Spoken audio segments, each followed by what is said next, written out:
Ylöjärven lukiossa alkaa 2026 uusi teknologialinja ja sen linjan nimi on Innotec.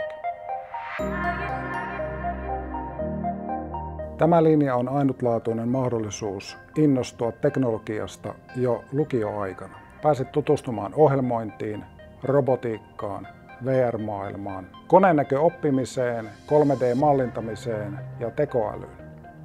Jos tällainen teknologialinja olisi ollut silloin olemassa, kun mä olin lukiossa, mä olisin ehdottomasti hakenut sinne.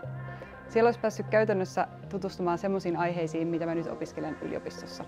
Teknologiaosaaminen ja se, että sä saat koneet tekemään mitä sä itse haluat, niin se on ehkä lähimpänä taikuutta, mitä tämä voi ikinä päästä. Ja siinä mielessä tänne Ylöjärven lukiolle rakennetaankin semmoista oikean elämän tylypahkaa.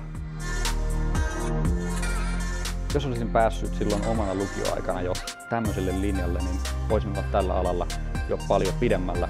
Ja tietysti olisin päässyt värkkäämään niitä siistejä teknologiaprojekteja jo silloin. Teknologia on tänä päivänä erottamaton osa arkea. Se näkyy liikenteessä, viestinnässä, lääketieteessä ja kodeissa. Sen ymmärtäminen on tärkeämpää kuin koskaan ja siitä on hyötyä ihan jokaiselle. Pelkkä uteliaisuus riittää ja tämä onnistuu kaikilta.